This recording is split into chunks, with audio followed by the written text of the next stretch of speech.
Namaskar. Welcome to another episode of Editorial.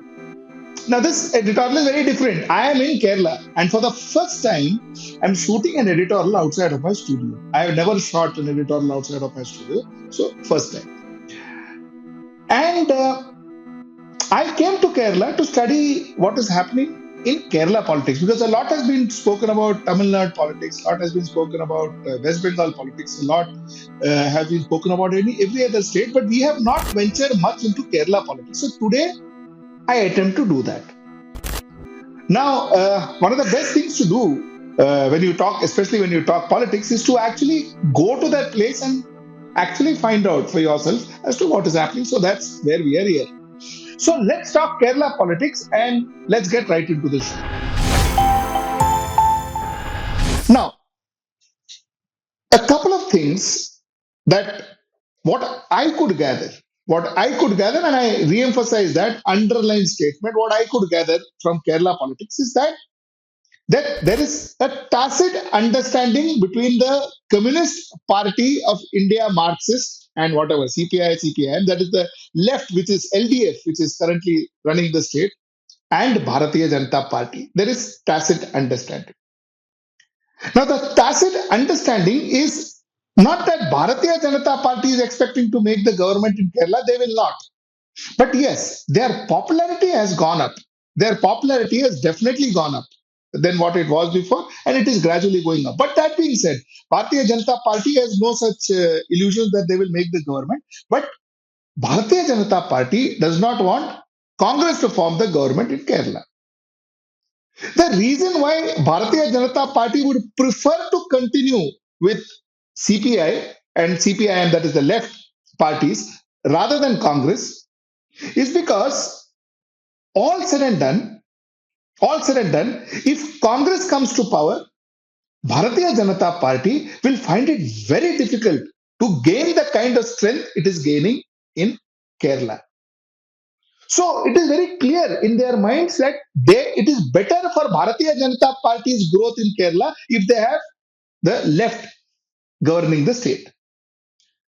Now, mind you, the reason why it is so surprising is because for people who may not know much of what I'm talking about, you see, left and RSS, they have been like Kattar Dushman. They have been not just, political adversaries and all that, they have been enemies. They have been deaths, murders, everything that has happened between the RSS and the left party workers. Lot of things have happened. So this state has seen a lot of bloodbath between these two people. Now they and it is a lot of people say, and one can see it also, that there is a tacit understanding.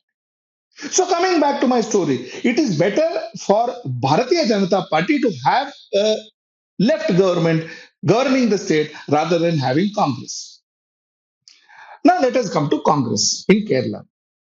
You see, Congress in Kerala got a boost when Rahul Gandhi came in, stood here in Wayanad, won in Wayanad, and all of that. Then he went to Rai Bareli, and then Priyanka Gandhi came here to Wayanad, and so on and so forth. So there was some boost, but then all of that is over. Now, typical of Congress, here Congress is busy infighting. We saw this in Maharashtra, we saw this in Punjab, and you can see this in Kerala also. They have not been in power for 10 years in Kerala. For 10 years, two terms. Now, this is very strange in Kerala because normally Kerala is CPI left 5 years, UDF, that is Congress and their allies, 5 years. Against left, again UDF, again left, again UDF. This is what has been the history of Kerala. But last two terms, it has been CPI, that is the left, for two terms, one after another. So technically speaking, there are four camps in the Kerala Congress. Four camps. One is the KPCC president, that is Kerala Pradesh Congress president, K. Sudhakaran. The second is the opposition leader, VD Satish. The third is, of course, the general secretary and the close confidant of the Gandhis, that is Venugopal. And fourth, somewhere orbiting around, is Ramesh Chanditala. So there are four power centers in Congress. Everybody wants to be the chief minister. Now, in all of this, I am not including Tarur. Tarur is still lingering somewhere there. So Tarur is also there. And all these three people are also there. So that's what Congress is all about. Congress is having a lot of infights. Now, why does BJP want left to come and left to rule once again for another 5 years? Is because if left gets the third term, and this is the important factor, if left gets the third term in Kerala, let me assure you, Congress, there will be a split. These camps, they are going to split. They are going to split Congress. A lot of these people may decide to join Bharatiya Janata Party. A lot of these people may join Bharatiya Janata Party. So now you see the plot. The plot is left comes back to power. Left will not last for more than 5 years for sure, because the third term, fourth term, it is very difficult for left to come back. And Pinarayi Vijayan has got himself an extension. So it is Pinarayi Vijayan all the way. Pinarayi Vijayan will be there for 5 years. After that, a big question mark on left. So Bharatiya Janata Party gets a clear road. So you have a lot of current Congress people joining Bharatiya Janata Party. That is what we see when you actually go on ground. A lot of Congress guys may end up joining Bharatiya Janata Party, and that will give Bharatiya Janata Party a tremendous boost in the next elections. That is 2029, 2030. So this is where this entire math is working out here. This is where the entire strategy is working. And this is the game that is being actually plotted on ground.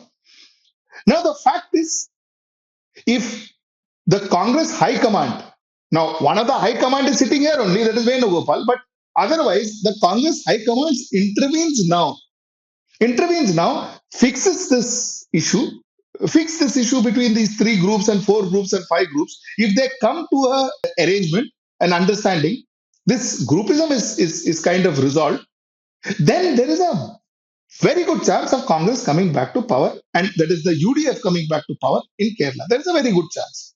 Because Kerala, as voters, they still want, that one after another, they still want to discard the earlier party, get the new party in, and then discard this party, get the other party in. Because a lot of people here believe that if there is a constant change in political power in the state, every party will try to do their best in 5 years. They will try and give their best because with the hope that they can come back to power.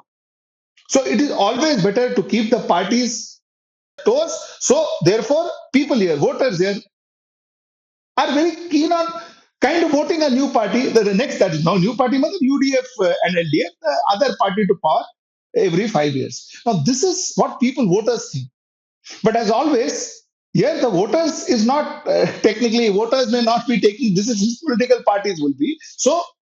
BJP will try and see that in a way that CPIM wins. This is a tacit understanding, like I said. CPIM wins, and CPIM is trying their best to take BJP in their fold or whatever. Have a understanding with BJP. Try to do their best on ground and ensure they come back third year. And third year, Pinarayi Vijayan becomes the chief minister. Third term, I'm sorry, not year. Third term, Pinarayi becomes the chief minister. He breaks a lot of records. That is what he is interested in. So he will be wanting to do that. And after 5 years, neither is Pinarayi Vijayan bothered about the left, nor is BJP bothered about the left. BJP will have a fantastic runway towards 2030 elections. This is broadly the story. 2031 actually, not 2030. It's 2031 elections. So this is broadly the story from Kerala. And another very important thing is that one has to say that left has brought about a fairly good governance in Kerala. They have brought about fairly good governance in Kerala, though there is a certain amount of anti-incumbency. But what I saw on ground, to be very honest with you, there was no massive anti-incumbency against the left government. There's no massive anti-incumbency. There is some amount of anti-incumbency, but like I said, a lot of voters opined that they would rather vote for LDF this time, or sorry, UDF this time, because they would get an alternative. And it is always better to have alternative other than giving one party full power. Now, also, one important factor is I have seen a lot of voters, especially from the Christian community. a lot of voters moving towards Bharatiya Janata Party. I'm sitting in this district called Idiki where the Christian population is dominant. And here I found that there was a lot of support for Bharatiya Janata Party. Lot of support for Bharatiya Janata Party from the Christian community. So this is very interesting that I found more Christian supporters. Maybe that figure, what I saw in my few days here, may not be the ultimate thing. But what I found here is that there were more Christian supporters for BJP among the people I found than Hindu support. So this is another interesting factor that one could see. So you have a good base of voters for BJP, which will not win them much of seats for sure. They will win seats for sure. This assembly, they will win seats, but not enough to make a government or something. That will not happen. So that is one. Uh, LDF is in a good position, but if UDF puts their acts together, if they can manage, they can get all this groups mitigated and work as one, then Congress and UDF has a chance in Kerala for sure. This year could be theirs. Next 5 years could be UDF government. But if they cannot, and I will not put past Congress because we saw that in Maharashtra, we saw that in Punjab, where the internal fights took place right through the elections. We saw that. So if they cannot resolve their problems, then the chances of LDF coming back to power for the third time, a record third time, and Pinarayi Vijayan becoming the chief minister for a record third time would be a possibility. So this is what I see, and this is my short editorial today. And till I see you next time, that's tomorrow, hopefully with a new story from South. Namaskar.